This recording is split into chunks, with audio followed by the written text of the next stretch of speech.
The music retailing business has almost completely collapsed. The nation's biggest video rental outfit is bankrupt, and its largest competitor folded last year. Borders is threatened with extinction, and its larger, more successful rival, Barnes & Noble, faces serious challenges. All this woe has befallen these industries at the same time that digital media, from music downloads to streaming movies, has boomed.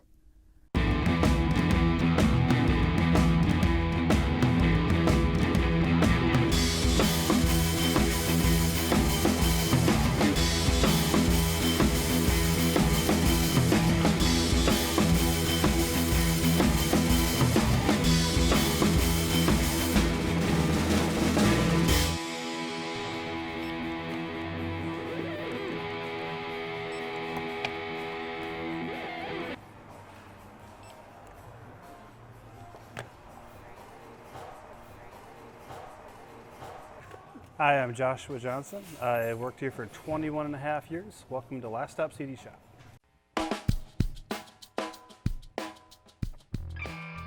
Music's always been a part of my life ever since I was a kid, just growing up listening to records with my parents, and dancing stupid in the living room on Saturday afternoons, that type of thing. So it's always just been a part of my life, and working here has helped me kind of, just stay in that, kind of expand into listening to all different genres of music.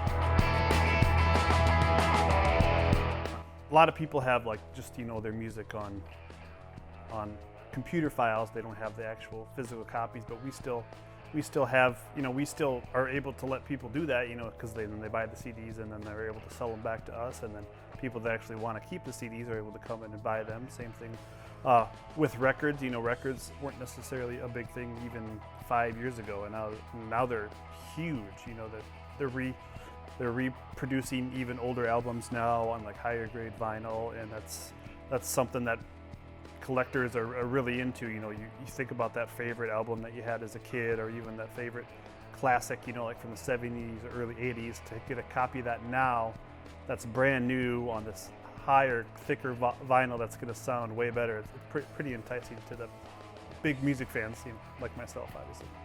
We also have books, and I think everybody kind of goes through that video game phase too. We have those, so books is nice too. Now that I'm an older, mature person, I'm in a book club, so we try to read a book at least once a month, that type of thing. So, but it's always, and books, about everything. Music and sports is another thing I'm into, so it's nice to always have that readily available and to learn about it, so you can help other people with their, customers when they're looking for something.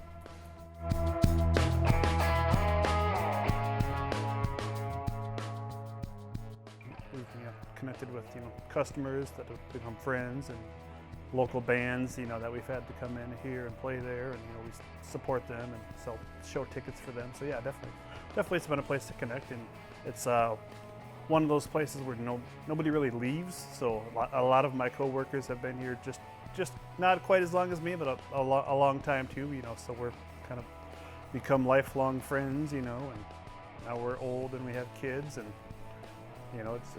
it's just kind of one big family.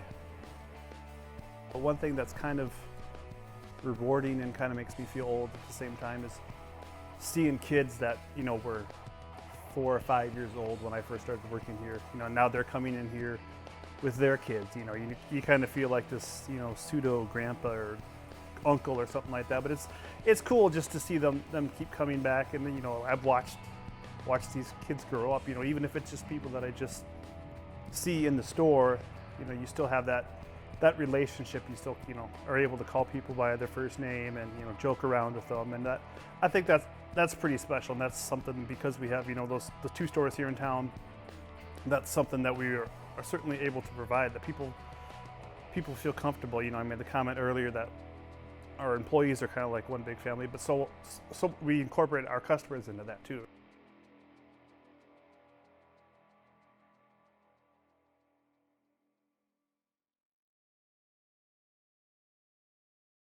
I think that's pretty special, just to say, hey, like I said, you never want to be that old guy, be like, oh, back in my day. But I remember when those guys were 4 and 5 years old, or maybe when they're not such a good kid, and now they're this grown adult with kids too, and that's pretty cool.